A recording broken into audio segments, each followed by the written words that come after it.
dinner of the Ninth in London. The Ninth is a French Mediterranean neighbourhood restaurant. It's super casual. We do French style plates with Mediterranean influences, and it's all done in a very comfortable, relaxed atmosphere. The plate that I cooked today is the mackerel dish. So it's been on the menu since day one, and it's got a slight Japanese influence in the way we prepare the mackerel. So the mackerel is filleted, and then we salt it for 2 hours, and then we lightly pickle it in rice vinegar, which is flavoured with kombu, which is the dried seaweed. It doesn't pickle the fish like a Scandinavian pickled herring, but it gives it this mild, gentle kind of acidity. And then after that, we peel the membrane off the top of the mackerel. We slice it, we blowtorch it to give it this wonderful smoky flavour, and we dress it with a simple dressing with cucumber, some capers, dill, and some sea vegetables. Who's been the greatest inspiration in my cooking? That's a good question. Because I think I can't pinpoint one person. I've worked with 7 different chefs who all have Michelin stars, and I think every single one of them has definitely had an influence on my style of cooking and the way I run the kitchen. In some respects, I work for people who, and you would learn things not to do as well. So everywhere you go, you will pick up something, whether it's something that you admire and respect and will use, and other times it'll be things that you definitely won't, but it's still a learning process. So to choose one chef would be very difficult. If I had to narrow it down, I would say Eric Chabot. I was his sous chef at the Capitol for 2 years. He taught me about the importance of flavour. Now that seems a very obvious thing, but actually sometimes we lose focus on what's most important about a dish, which is flavour. And he really hammered that home when I worked for him. Phil Howard, for his style of cooking. I worked for him when he had 2 Michelin stars in the Square. He now owns Elliston Street. And his style of food is what I want to eat every single day. You know, he writes a menu that you read and you think, I want this, I want that. Actually, I want everything on the menu.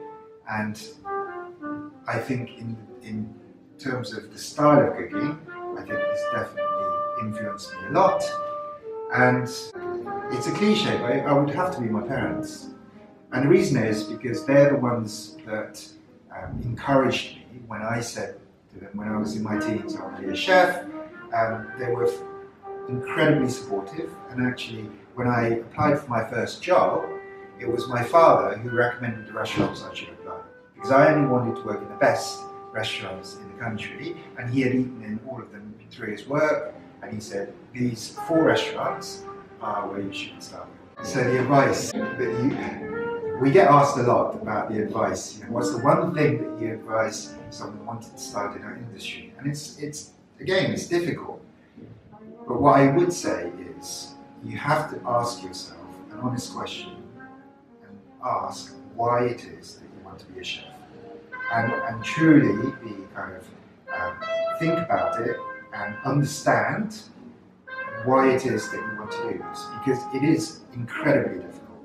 And you know, it's a career for life, but essentially it's a very physical job, and the longer you're in it, it's quite difficult to sustain it all the way to the end. And that's why a lot of people, they change careers. You know, a lot of people in recruitment, they are ex-chefs, you know, or ex-hospitality.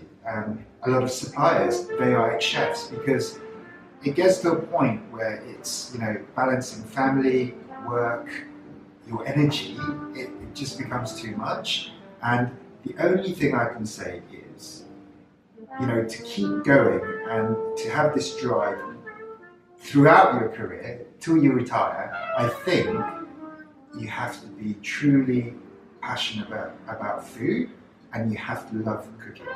Because if that's not there, I guarantee you, at some point, it will become too much, and you say, actually, I have other priorities in my life, which people's priorities change, and it's perfectly natural. But if you want your career in the cooking industry to last all the way, you need that genuine love of food and of cooking, and you should ask yourself that question right at the beginning, because if you don't, then at some point you're going to come across the crossroads in your life that you're going to think, is this what I want to do for the rest of my life? So I always eat out on my day off. There's a lot of restaurants that I love. I always try to choose new places every time I eat out. But there are one or two that you always kind of tend to go back to, and I couldn't narrow it down to one. And it changes as well. So at the moment, I love Leroy, which is simple bistro wine bar in Shoreditch. I think the food they do is super simple but so tasty. They have an incredible wine list, and it's got this nice, relaxed, comfortable vibe, which I love. I like Sabor. It's an amazing restaurant with Nieves. It's a classic Spanish tapas restaurant with like a asador, which is like a grill upstairs, which is really nice. I've been there quite a few times. But if I had to choose one, I think my favourite restaurant in terms of the style of cooking, food that I can eat quite regularly, is Lyle's. It's a Michelin star restaurant, but the dining room's relaxed, but the food is just incredible, honestly. It's the kind of place you eat and you're kind of in awe, because the food is so simple, it's very elegantly presented, super seasonal, but it tastes delicious. I think that's a mark of an amazing restaurant. My favourite seasonal ingredients, okay, so we're going to go through the months. Autumn has to be game. I think most chefs will say that. It comes around, you've got game from beginning of August to beginning of February. We've got all different kinds of game, and we make sure that we have at least 3 or 4 game birds on the menu when it's around. During springtime, it would be morel mushrooms and wild garlic. So I know when spring is just around the corner when I see wild garlic and morel mushrooms. Morel mushrooms for me are the Ferrari of mushrooms, because they look like a woolly hat, but their season is super quick. I mean, really about 6 weeks and they're gone. Very expensive, but the flavour is so delicious, and we get excited every time we see it available. It's like, you get excited about Christmas because it only comes around once a year. Same thing with produce. The shorter the season, the more excited you become, because you can only make the most of it and cook with it for such a short time. So as soon as we see it's available, then it goes straight on. Summer. So summer would be something simple like peas. I love fresh peas. And there is, again, a very short period of time that they are super delicious. And you can eat them raw, and they're not chalky, they're very sweet, and the skin isn't too hard. And that peak time is when I would put peas on everything.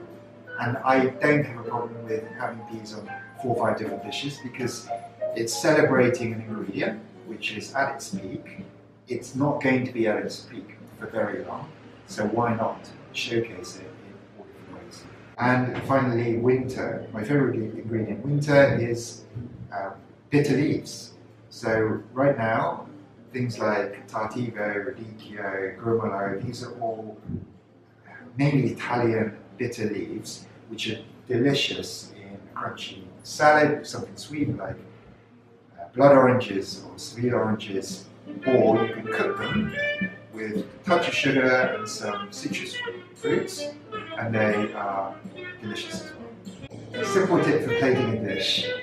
That's a question that I don't I'm not a huge fan of giving a tip on how to plate up a dish, because it shouldn't be the focus. And this is something that I truly believe. Don't worry so much about the presentation. What all your energy should be is on what it tastes like. And so when you cook or you create a dish, when you're cooking at home, always worry, number one, about how delicious it is. And when you try it, the instant reaction of a good dish is when you try it, and we all have this, and you just say, that's delicious. And that is your ultimate aim. After that, once you achieve that, which is hard enough, don't worry about plating up. And you know what? If you've got your dish or your recipe to that point of deliciousness, don't worry about presentation, because really you've done more than most people have. And that's kind of the order it should be. And there's no real kind of one simple way of plating up. People say, oh, it should be odd numbers on the plate, or it should never be even, or you should always centralise. I don't believe in that. It's what looks beautiful on a plate will be different for different people, but what's delicious would be, if something's delicious, I do believe that most people would feel and would believe it's delicious.